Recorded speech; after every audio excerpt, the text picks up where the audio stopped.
What is going on, everybody? We are here back for another video, and I want to talk about Canelo Alvarez because it's fight week, and I want to go through the things that I like about Canelo and the things that I don't like about Canelo.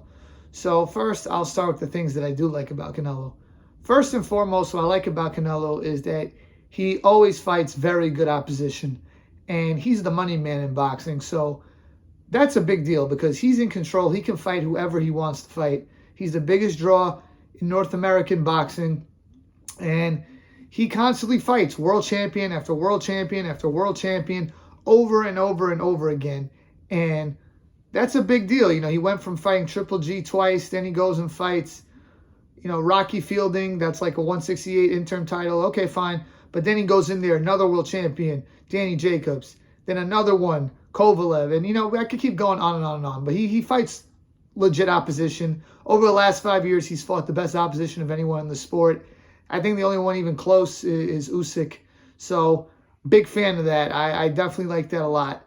Other things I like about Canelo, I like his balance in the ring. I like his defense. I like his counterpunching. And I like that he is someone who values legacy. And as a fan, it's nice to see a fighter say, you know what, I want to be the best Mexican fighter of all time, or I want to be one of the greatest champions of all time. I want to be the undisputed champion, rather than just say, I want the most money. I don't care who I fight, just whichever one gives me the biggest paycheck. Because he could fight someone like Jake Paul, and he can make probably more money than if he fought someone like Billy Joe Saunders or Caleb Plant. But he's not doing that because he cares about legacy. So I'm a fan of that. Now we get into the stuff that I don't like so much about Canelo Alvarez. Here we go. So first off, the guy got caught with PEDs. Not a fan of that. And his excuse for getting caught, not really such a big fan of that either. I know there have been other fighters who have gotten caught with PEDs in the past. Tyson Fury, Roy Jones, Shane Mosley. The list goes on and on and on. I get it. Athletes get caught with this kind of stuff. But I didn't like the way he went about it, and he was very arrogant about it. The other thing I don't like about him is that he picks and chooses who he fights. And what I mean by that is, yes, he fights very good opposition, but he just makes up nonsensical excuses to not fight certain people. And who am I talking about specifically? I'm talking about Demetrius Andrade. Now, Demetrius Andrade was the champion at 154 pounds and at 160 pounds. They were both champion at 154. Canelo didn't fight him. They were both champion at 160. Canelo didn't fight him. Now Canelo then decides, I want to be world champion, undisputed at 168 pounds. Okay, but you didn't want to be undisputed at 160 pounds.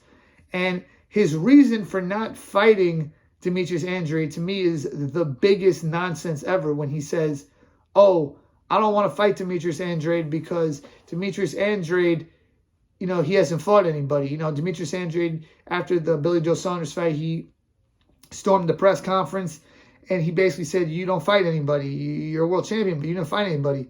Basically saying that he's not deserving of a Canelo fight. He's not worthy of a Canelo fight. Well, hold on one second here. Who did Caleb Plant beat to earn a fight with Canelo? Who did Dimitri Bivol beat to earn a fight with Canelo? Who did Avni Yildirim beat to earn a fight with Canelo? Who did Rocky Fielding beat to earn a fight with Canelo? The list goes on and on and on. It's nonsense. The reason Canelo does not want to fight Demetrius Andrade is because he's afraid. It's a difficult style for him. He's a tall southpaw. He's slick. And Demetrius Andrade doesn't have a big fan base. But he can never say that. But I would respect Canelo more if he just said, listen, this style is not an exciting style. And I don't want to, fight a guy who I'm going to get criticized if it's a boring fight. And he did say that a few years ago. But the problem with that is Caleb Plant and Billy Joe Saunders, I don't think the public was clamoring for those fights and saying they have the most exciting styles. So I just don't like that. And another thing that he said that I don't like is he said, I'm not fighting Mexican fighters. When he was talking about fighting Gilberto Ramirez, if Gilberto Ramirez beats Dimitri Bivol, why not? If you're a guy who says you fight all the best fighters in the world, you should fight all the best fighters in the world, no matter what race they are. Mexican, black, white, European, whatever they are. If you are the guy who says, I fight the best no matter what, fight the best. And that's my thing. So he does fight very good opposition, but I don't like his reasons for not fighting certain guys. Another thing I don't like about Canelo is the favoritism that he has gotten with the judges over the years. Now, you could say that's not really his fault, but he's been the beneficiary of some ridiculous scorecards.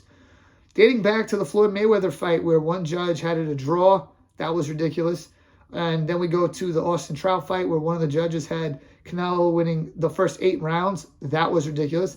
Then we go to another fight when he fought against Triple G the first time when one of the judges had it 118-110. That was ridiculous. And then we go to this last fight with Dimitri Bivol where they had him winning each of the first 4 rounds, which I think is a little bit of a stretch. He's gotten a lot of benefits being Canelo Alvarez, and it's really gotten out of hand. Yeah, that's really my main thing with Canelo. You know, overall, I think he's good for the sport, but there are some things I like and some things that I don't like about Canelo Alvarez. Peace.